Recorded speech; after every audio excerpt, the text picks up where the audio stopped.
variar, somos todas hoje. É. Né? Deixa eu botar as pessoas, se aparecer mais alguém. Então, boa tarde, Carolina, boa tarde, Laura, Thaisa, Ângela, Thalita, seja bem-vinda. Nos ouvem bem? É? Perfeito, então. Nádia A Nádia também? e Catarina. Luiz. Não, essas são sugestões, elas não Tá. estão. Só nesta reunião, Thaís, ali em cima. Tá bem. Tá vendo?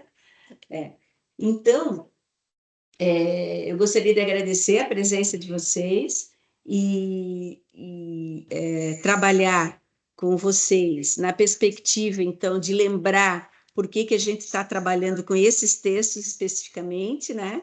Nós temos os dois clubes, o Clube do Conto e o Clube do Romance. O Clube do Romance, nós estamos trabalhando com livros mais contemporâneos, já trabalhamos Torturado, trabalhamos o livro do Deslembramento, Dom Jaque, né? O Torturado do Itamar Júnior, e o próximo livro vai ser Confissões da Leoa, do Mia Couto, né? Esses nossos encontros são aos sábados de manhã. E o Clube do Conto, então, são os encontros das quartas-feiras, uma vez por mês. E nós optamos, então, a curadoria desse 2024 optou por trabalhar com contos clássicos. Então, a gente tem lido contos clássicos, mais ou menos amarrados numa certa temporalidade. Já trabalhamos Machado de Assis, já trabalhamos Lima Barreto, né? E hoje, especificamente, nós vamos trabalhar um escritor, talvez seja um dos escritores mais lidos no Brasil, no Brasil também, mas ele é um dos escritores mais lidos do mundo, mais conhecidos, né? Da literatura, um dos escritores mais traduzidos, que é o João Guimarães Rosa, né? Que é aquele que vai ser o escritor do nosso conto de hoje. Mas para falar um pouquinho sobre o conto, eu queria falar um pouquinho sobre o Guimarães. Eu não sei em que medida vocês conhecem o Guimarães, já leram outras coisas dele, né? Ele é famoso pelo romance Grande Sertão Veredas e é considerada a obra-prima, né? Mas esses conceitos de obra-prima, né, tem muito a ver também com a questão do leitor. Como nós não estamos aqui querendo discutir a literariedade ou não, é uma discussão mais desprovida, mais, né, trabalhando mais para o sentido do que representa a leitura para nós, mas eu acho interessante falar um pouquinho sobre essa escritura do Guimarães, que é o seguinte, né? O Guimarães ele sempre é apresentado para nós, quando a gente estuda, às vezes até nos próprios livros didáticos, né? Como sendo um escritor regionalista, né? Sendo um escritor que trabalha na linha das regionalidades, dos territórios, né? Até né? Eu acho que a gente reconhece essa territorialidade na obra do Guimarães, mas o mais importante seria dizer, né? Que a matéria dele é a vida humana, os sentimentos humanos, né? A humanidade, a coletividade. Mas é claro que ele vai trabalhar, principalmente nesse conto, num universo que tem uma origem regional, que quando a gente lê o livro, a gente percebe que não é um espaço qualquer, ele vai determinando onde essas pessoas vivem, o vocabulário dessas pessoas, como essas pessoas se referem, né? Como elas dialogam, né? Mas ele vai trazer para a literatura alguma coisa que estava meio abandonada, que era a questão que se referia ao universo místico das culturas, né? E que durante algum tempo foi meio que negligenciada no que se referia a uma exigência da literatura só colada no exercício de uma realidade presente, né? Quase que abandonando o universo ficcional. E o que faz o Guimarães, né? Ele vai trabalhar com material, sim, de origem regional, mas ele vai trabalhar a partir dessa regionalidade e a interpretação dessas realidades. Acho que esse é o grande ganho, né, quando a gente faz a leitura do que é a língua. Né? Então, o Guimarães Rosa ele vai trabalhar muito no exercício da linguagem, né? E é isso que nos agrada, né, na obra do Guimarães e que também nos desafia, porque Normalmente, eu costumo fazer a leitura do Guimarães muito individualizada. E hoje eu fiz um exercício na hora do almoço. Eu peguei esse texto e comecei a lê-lo em voz alta. E a gente percebe que o Guimarães não é um texto para ser lido em voz alta, porque senão ele vai ficando o quê? Travado. Porque ele traz para dentro do texto muito mais uma leitura fluida e orgânica do que propriamente aquela leitura daquelas narrativas que a gente comumente vê, com começo, meio e fim. Então, esse é o grande desafio da leitura do Guimarães, no meu ponto de vista, né? Eu queria muito começar a discussão sob essa perspectiva, né? Hoje, Thaís e eu vamos mediar, mas fiquem bem à vontade para falar da experiência de vocês, né? Quero dar boa tarde também para a Juliana e para a Ivomara, que chegaram agora, tá? Então, não sei se passa a palavra para a Thaisa para começar um pouquinho essa discussão. Eu cumprimento a todas, né? É um grande prazer estar trabalhando com Guimarães Rosa, né?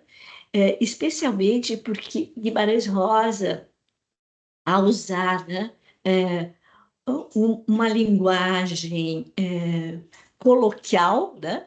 Ele aproxima o leitor, né?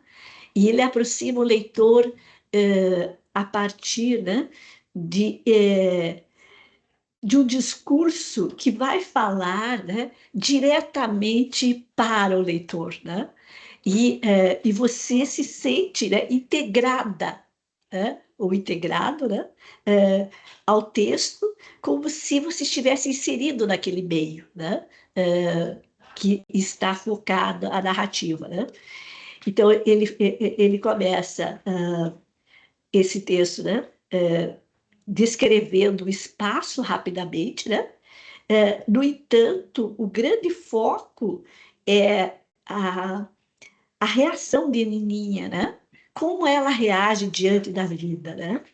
E isso é muito significativo, né? Porque você passa como leitor a perceber, né? Não distanciado do texto, né? Mas como se você estivesse integrado àquele ambiente narrado. Isso, né? E essa experiência de leitura, ela nos desacomoda daquele lugar, né, de esperar um texto com exercício linear, com uma perspectiva muito densa de narrativa. Né? Então, quando a gente, por exemplo, o conto do Machado de Assis, ele é um conto grande de narrativa, tem muitas coisas para observar. O Guimarães são poucas coisas que acontecem, mas o exercício que ele faz de linguagem e de atitude dessas personagens é que eu acho que novamente, como eu falei anteriormente, eu ganho com a leitura do Guimarães, né? Gente, o que causou assim estranhamento para vocês na leitura? O que chamou atenção ou que estranhou? Queria escutar um pouquinho vocês.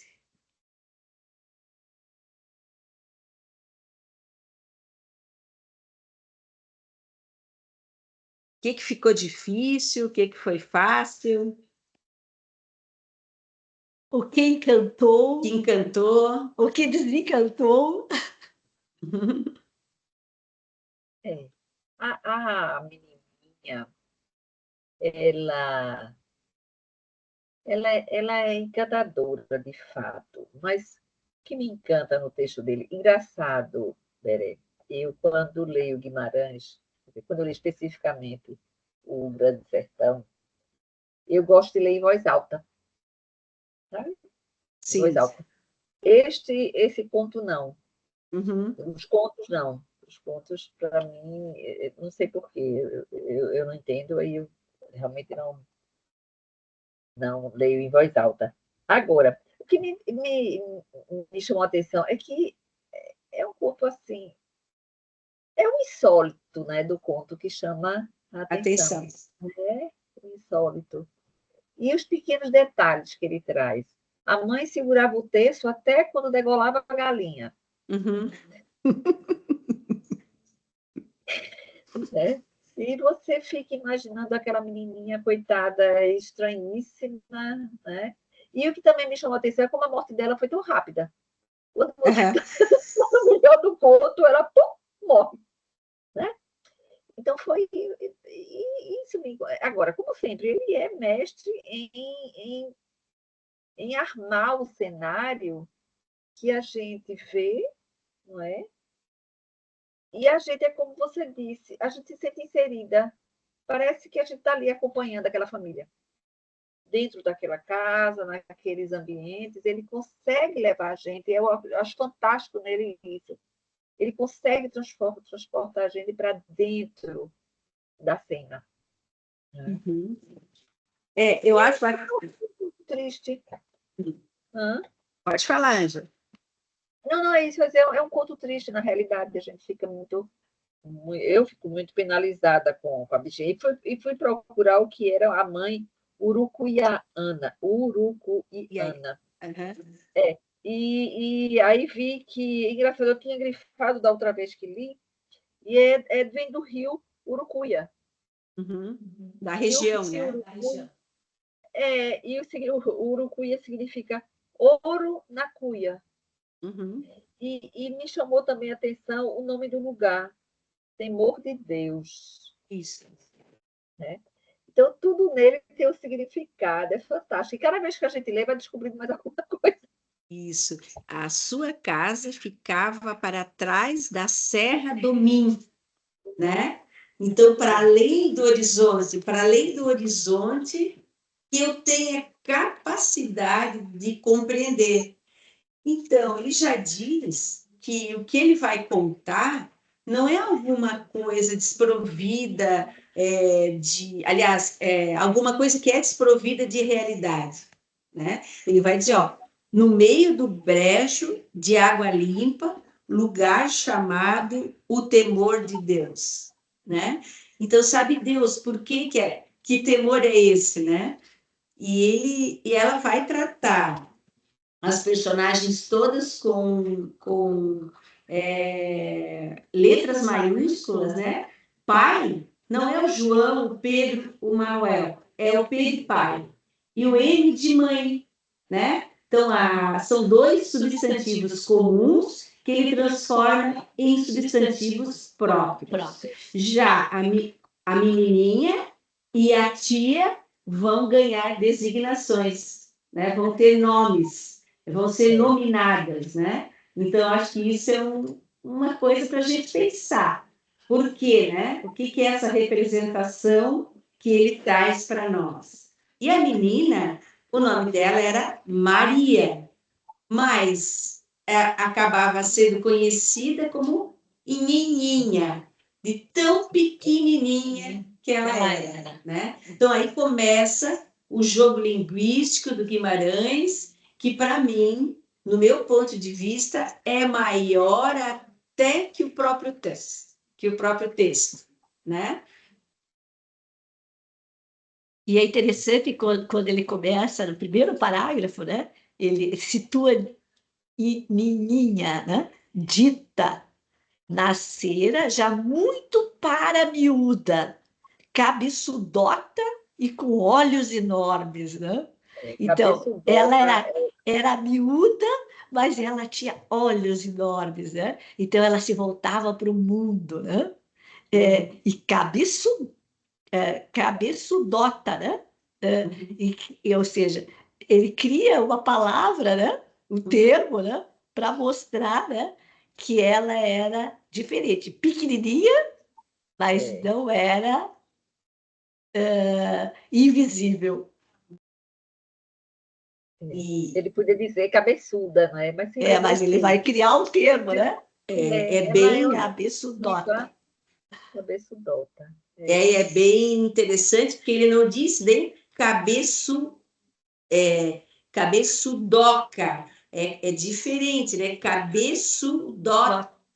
Né? Então, ele está meio que dizendo, ela pode ser frágil, mas ela tem um pensamento forte, né? E esses olhos que a Thaís faz referência, né? Então, acho que isso é bem legal. E aí, ele continua dizendo para justificar, não que parecesse olhar ou enxergar de propósito, né? Então ele está dizendo assim, ó, não que ela olhasse as coisas para além do que a grande maioria olha, mas não era de propósito, ela não sabia dessa capacidade que ela tinha de olhar para além do que os outros olhavam. Isso é maravilhoso que ele consiga, em 5 linhas, nos dizer, né? E sempre ele dizia, parava quieta e não queria bruxas de pano. Antigamente as crianças tinham bonecas feitas de pano e de tão feias eram ditas bruxas, né? Ela não queria isso, né? Ela não queria brinquedo nenhum. Ela ficava o tempo todo ali prestando atenção no mundo que ela vivia, né? Ela olhava parte por parte e de vez em quando ela fazia um comentário que aí ela era reconhecida, né, como alguém que prestasse atenção e fizesse parte daquele espaço, né? A gente vai notar que nesse ponto, primordialmente, né, a gente encontra em várias palavras que o Guimarães cria, né, a partir de cabeçudota, né, e depois outras palavras que hoje até foram incorporadas ao vocabulário, mas que não eram. Isso. Tem uma palavra que eu acho muito interessante. Ele churugou. Ele churugou? É uma pergunta ainda, né? Ele churugou? Isso. Aí ela vai falar, né? Esse diálogo dela. Eu assisti a um filme há muito tempo, que é interessante, que tinha uma personagem que ia falando coisas aleatórias, mas que faziam muito sentido no contexto. E ela pronunciava algumas palavras, né, fora do contexto, mostrando que mesmo que parecesse ela ser meio desligada ou não fazer parte do espaço, mostrava uma inteligência diferente, uma inteligência sensível, né? Que de repente ela disse assim, no imprevisto, Tatu não vê a lua. Né? Que mundo ela vivia? Esse mundo mais etéreo, né? Não era um mundo real. E os tatus, por estarem com a cabeça enfiada na terra, só viam a terra, eles não viam a lua. Né? E aí a gente vai vendo quem é essa personagem, né? E está para além daquele. Por quê? Porque ela não corria muito, não se movimentava muito, né? Ela era uma criança diferente das outras crianças, né? E ela ia vivendo uma vida quase que paralela à vida que aquela família vivia, né? E aí ela diz, esse trecho que eu tô... Pode Desculpa falar. interromper. Não, fica tranquila. Só, já que está no assunto, né? Eu fiquei pensando, me causou muito espanto e estranhamento o fato de ela não se mexer e não querer brincar, né? Que criança não quer. E ela era pequena, fala ali que ela não tinha nem 4 anos, né? Então, que criança dessa idade que não está muito ativa e se movimentando muito, enfim, né? Parece que de algum modo também essas observações dela, né, talvez fizessem um pouco parte do que ela considerava uma brincadeira, talvez. Pensei isso, assim, mas me causou um estranhamento no primeiro momento. Faz sentido, porque a gente vê que ela não é uma criança igual a crianças, né? Ela é uma criança que já é apresentada para nós sobre outras perspectivas, não daquela criança descrita por vários escritores. Tem um diferencial, né? Boa noite, Juliana. Boa noite. Eu queria contribuir rapidamente, eu adoro esse texto. Só para contribuir com o que a Laura falou agora, fico com a impressão de que ele fala como assim, uma forma bem poética e sensível, talvez uma criança que já tenha nascido com a saúde frágil. Então, assim, e aí, por ter talvez a saúde física frágil, se voltou muito para esse lado mais sensível também. A própria criança, né, é muito observadora do sensível.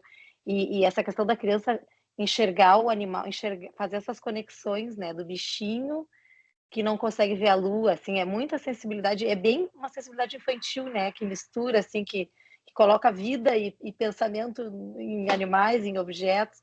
E então, assim, parece que ela se se desenvolver. Parece assim, tem uma elaboração poética assim da perda de uma criança, da dor, né, de uma perda que vai acontecer, mas ele descreve isso de uma forma muito bonita e sensível. E parece que ela estava meio predestinada para essa vida curta, né? A gente tem essa intenção, tanto que quando ele perguntava, né, o que você está fazendo, aí aparece assim um travessão de discurso direto, né? Eu, 3 pontinhos, estou, 3 pontinhos, fazendo, né? Como se até a linguagem dela fosse, ele diz, fazia vácuos, seria mesmo seu tanto tolinha? Ele pergunta, será que essa criança tem algum problema, né, de desenvolvimento, por exemplo? Intelectual, né? Porque daí ele está falando dessa questão de sensibilidade, né? Que fisicamente ela era frágil, mas aí ele começa a questionar, né? Será que ela era só frágil, né? E vai abrindo outras perspectivas para olhar para a personagem. E a relação que a família, tanto a mãe como o pai, faziam dela, era uma relação diferente que ela fazia, porque ela colocava o pai e a mãe numa mesma perspectiva. O pai, ela chamava de menino pidão, quando o pai pedia para a mãe fazer café, né? E ela chamava a mãe de menina grande. Então, a perspectiva do olhar da criança é muito isso, né? As crianças, de uma forma geral, têm essa perspectiva. Mas quando ela chama o pai de pidão, o que é um pidão? É alguém que fica exigindo alguma coisa de alguém. E quando ela fala menina grande, né? Ela vê aquela gentileza na mãe, né? Aquela mãe que cuida, que vai lá e acalenta o desejo do pai, né? E ela diz assim, com a história da menina grande e do menino pidão, né? Com isso, pai e mãe davam de zangar-se, porque ela chamava de pidão e de criança grande. Em vão, não adiantava. E Nininha resmungava só, deixa, sua simbilíssima, inábil como uma flor. O mesmo dizia quando vinham chamá-lo para qualquer novidade dessas de entusiasmar adultos e crianças. Não se importava com os acontecimentos. Tranquila, mas viçosa em saúde. Ninguém tinha real poder sobre ela, não se sabiam suas preferências, como puni-la? E bater-lhe não ousassem, nem havia motivo.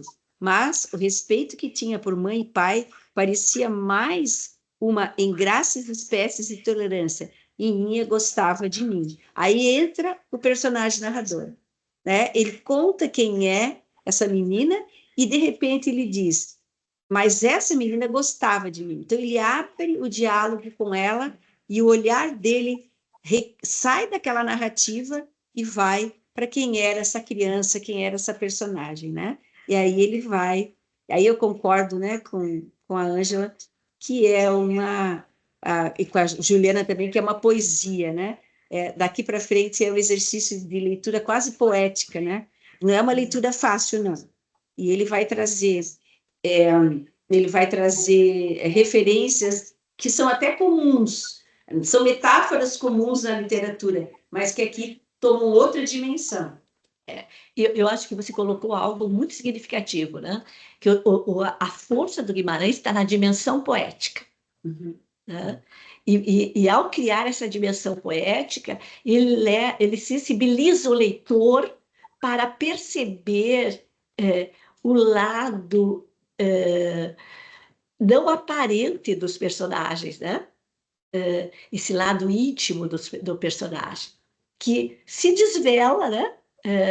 Das atitudes, né? Se desvela do seu contato com o outro pelo viés, né? Não diretamente, mas pelo viés. Isso. Está sem voz você, Berenice. Opa, desculpa. E ele vai colocando também adjetivos diferentes, né? Hoje são até mais comuns, né? Mas no tempo de escritura desse texto, né? Ele vai colocando adjetivos como, por exemplo, né? Conversávamos agora. Ela apreciava o casacão da noite. Isso o personagem narrador contando do encontro com a menina. Aí abre uma falha do discurso indireto, né? Cheinhas, não é cheinhas, é cheinhas, como é nininha, pequenininho. Ele mostra o mundo dela quase que resumida à existência dela, né? Olhava as estrelas de leve e sobre-humanas, chamava-as de estrelinhas pia-pia e repetia, tudo nascendo. Essa sua exclamação dileta em muitas ocasiões como o deferir de um sorriso. E o ar, dizia que o ar estava com cheiro de lembranças. Então é como essa sinestesia, né? Eu acho que a força do Guimarães está na sinestesia, né? Uhum. Então ele vai trabalhando a multiplicidade dos sentidos, articulando os sentidos, né? Ele não separa um sentido do outro, né? Mas vai articulando um sentido do outro. Que isso que é forte no Guimarães, né? E que as crianças percebem, né? Às vezes os adultos não, porque os adultos colocam a razão na frente, né? E a criança é mais sensibilidade, né? Isso, Ela e parecia que era quando ela é... deslocada. Oi, desculpa, Ângela. Ela parecia ser deslocada do real. Ela vivia no simbólico, não é? Sabe qual é a impressão que eu tive já não é a primeira vez que eu releio, né? É a impressão que eu tenho que quando ela diz, né, que está tudo nascendo, né, e que está com cheiro de lembrança, é como se a alma dela já tivesse habitado aquele lugar e essa alma se lembrasse de alguma coisa que ela seria incapaz como criança de lembrar, como se a alma dela fosse velha, fosse antiga e ela fosse essa criança com memórias que não eram dela. É como se ela fosse a memória do lugar, né? E isso que eu acho fantástico. O que o Guimarães faz? Ele personifica os territórios. O sertão, né? O sertão, ele é tão forte na voz do Guimarães que é alguma coisa muito distante, é um ser tão longe, né? Isso é a personificação dessa menina, porque ela é esse exercício, né? E ela é tão profunda quando ela diz assim, né? A gente não vê quando o vento se acaba. Estava no quintal vestidinha de amarelo. O que falava às vezes era comum. A gente é que ouvia exagerado. Alturas de Urubuir. Alturas de Urubuir. Né? Quer dizer, aqui é mais um neologismo do Guimarães, né? Não dissera só altura de urubu não ir. O dedinho chegava quase no céu. Lembrou-se de jabuticaba que vem me ver. Suspirava depois, eu quero ir para lá. Aonde? Não sei. Aí observou, o passarinho desapareceu de cantar. Então aqui, ele dá para essa menina um exercício quase etéreo de existência, colocando nela essas palavras que são quase que uma linguagem diferente. Ela desconstrói tudo que existe em termos de linguagem e dá outra perspectiva para o jeito de falar dessa menina, dando essa característica quase etérea, né? Quase que um anjo, quase que um espírito que flutua nos ambientes, né? E que não está importando com o que está acontecendo. Ela tá na serra de mim, né? Então ela está dentro dela mesma, né? Se vocês deixarem, a gente fala muito, né? E aí tem uma coisa que acontece, né? O que acontece? De novo na narrativa, né? O que se percebe em determinado momento? O que acaba acontecendo, né? Ela começa a fazer algumas coisas diferentes. Então, o parágrafo diz assim,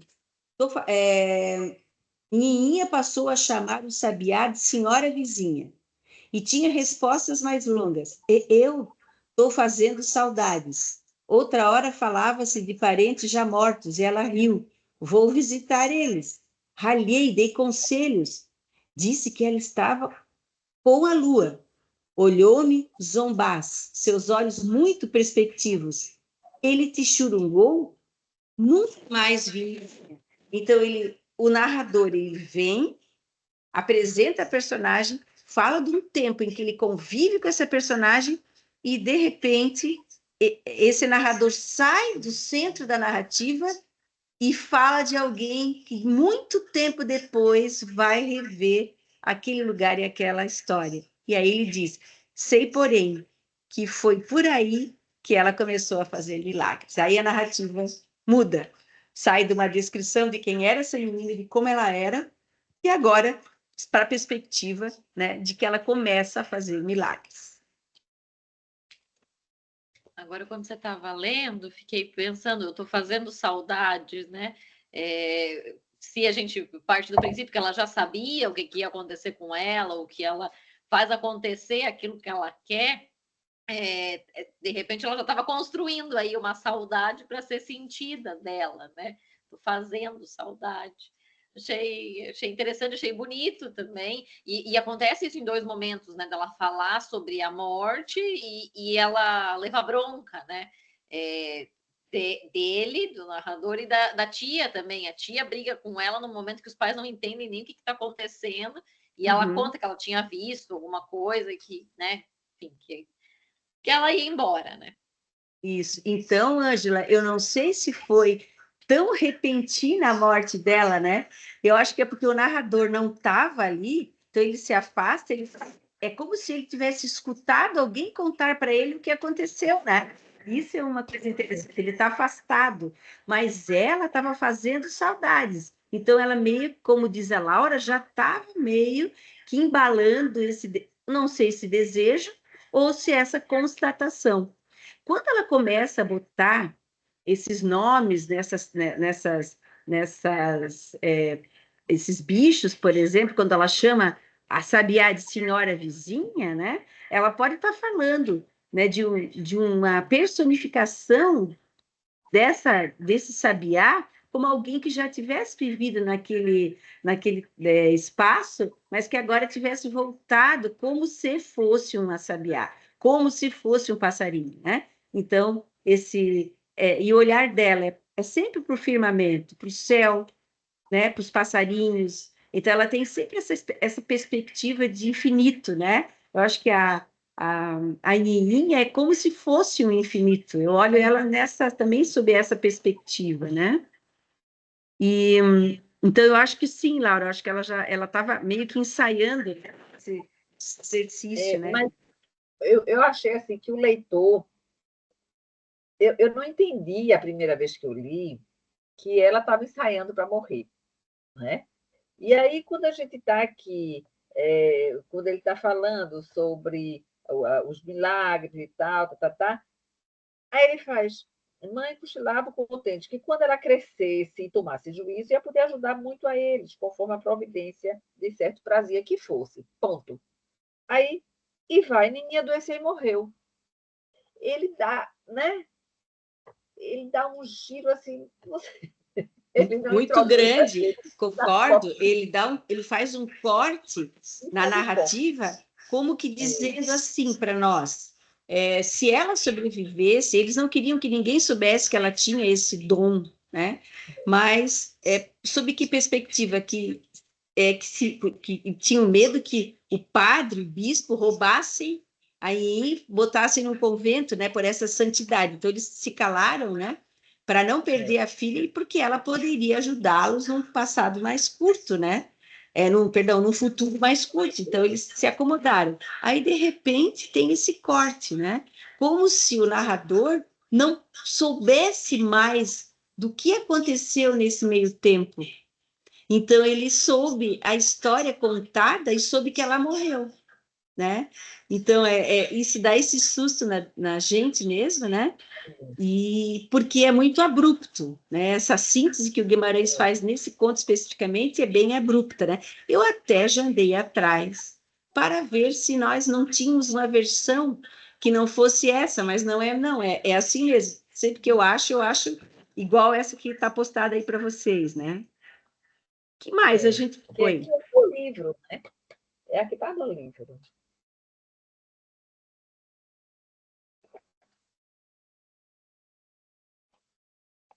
Outra questão, né, é quando a gente vai descobrir a razão é que, no final das contas, a tia Totonha, é isso, né? A tia Totonha briga com a menina, né? Eles estavam todos conversando, e de repente a tia começa a brigar com a menina, né? E ninguém fica muito entendendo o que aconteceu, né? Deixa eu ver onde é que está esse trecho, que tinha uma parte legal. Na última folha, lá, desabando aquele feito, houve muitas diversas dores de todos, dos da casa. De repente enorme. A mãe, o pai e tia Antônia davam conta de que era a mesma coisa que se cada um deles tivesse morrido por metade. Aham, isso. Mas eu acho que você estava falando da parte anterior, não foi, não? Foi. Quando ela se alegrou, aí... Isso. Ela se alegra e a E o tia passarinho briga com também. ela por essa alegria. Esses os passarinhos cantavam, deputados de um reino. Mas houve que, a certo momento, tia Tônia repreendesse a Isso. menina, muito brava, muito forte, sem usos. Até pai e mãe não entenderam aquilo, não gostaram. Realmente, eu também não entendi o que significou isso, que choque foi esse para tia Antônia, Ter né? Porque sido ela se tão preocupou com a veemente, alegria da né? menina. É, E aí, lá para frente, a gente vai entender o que foi, né? Porque a tia Antônia vai explicar. Quando a Ieninha morre, né? Deixa eu ver onde é que está. naquele dia do arco-íris, da chuva, do passarinho, Ninha tinha falado despropositado desatino. Por isso com ela ralhara. O que fora, que queria um caixãozinho cor-de-rosa com enfeites verdes brilhantes. A agoraria. A Isso, e avó aí, percebeu aí é que está a questão. Ela brigou e agora, na hora que ela morre, meio que os pais não queriam fazer nada disso e ela teve que contar, né? Então, ela contou que teriam que comprar aquele caixãozinho, né? Isso me remete a uma experiência, né? Que foi bem significativa para mim. Numa ocasião, eu fui ao Nordeste e decidi que a gente não ia caminhar pela estrada, pelas estradas principais. A gente começou a trabalhar, a dirigir pelas vicinais. E em várias localidades, entre Natal e não era João Pessoa, entre Natal e João Pessoa, a gente foi entrando em lugarejos. E em 2 deles, a gente presenciou pendurados nas vendas, nos lugares onde tinham frutas, verduras, caixõezinhos, ora azuis, ora rosas. Né? Então, a mortalidade era tão grande naqueles locais que os caixões para as crianças eram vendidas nas fruteiras, nas tabacarias, né? Nesses lugares de secos e molhados. Aquilo ali me pegou tanto, né? E daí você fez a associação. Desculpe, mas quando foi isso, mais ou menos? 2010, por aí, tá? Não estou falando de um tempo tão distante. Estou falando de 20 e poucos anos, né? Não, 20 não, né? 10, 14 anos. Mais de 10. Então, veja como é assustador essa realidade. Interessante, eu nunca vi. Eu A vi, gente vê esvotos. eu devia até ter fotografado, mas eu fiquei tão impactada na ocasião que eu acabei, né? E aí, na hora, eu já tinha lido esse conto há muitos anos, me veio, né? Essa imagem do conto. Veio, que coisa, né? A gente fica impactado, né? No final das contas, né? Ela acaba tendo aquilo que quis, né? Com toda, apesar de não se querer, né? E tem o penúltimo parágrafo, que eu acho forte demais, né? Que diz assim: desabado aquele dia feito, houve muitas diversas dores, de todos, dos de casa.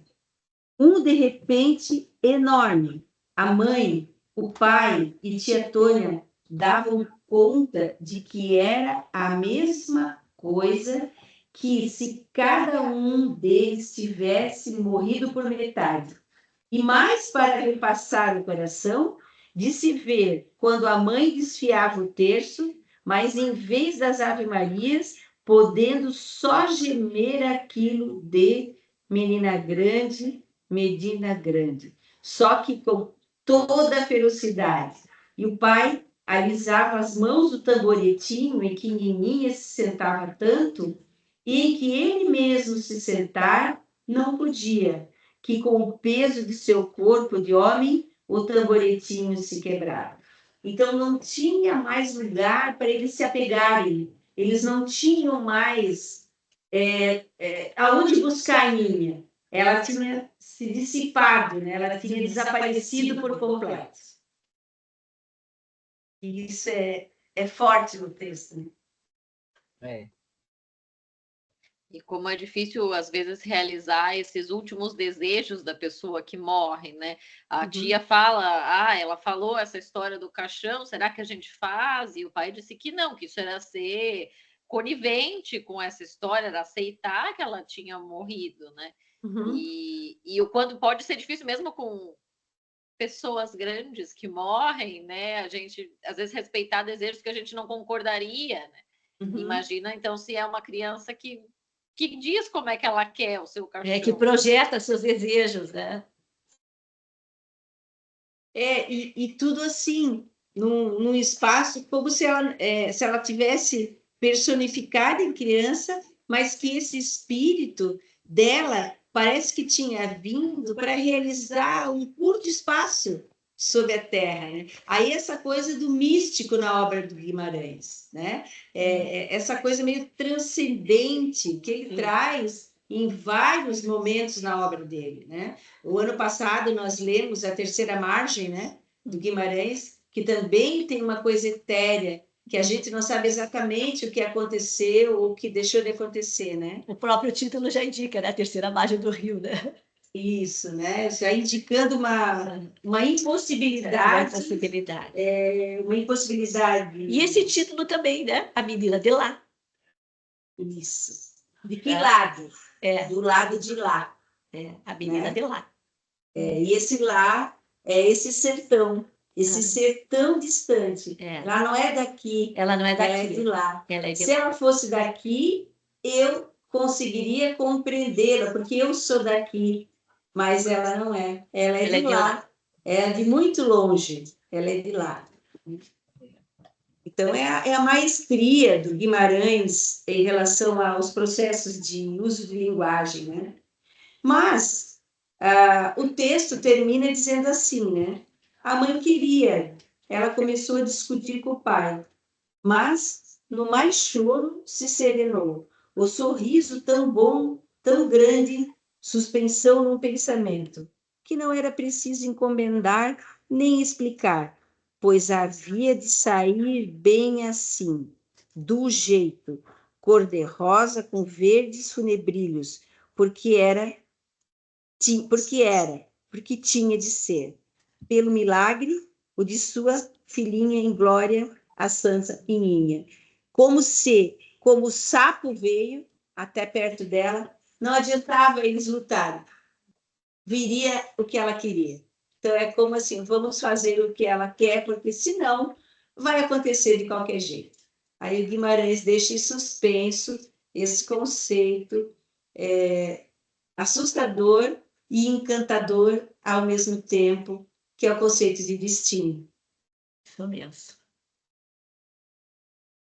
E do ser, né, que não vive só na Terra, né?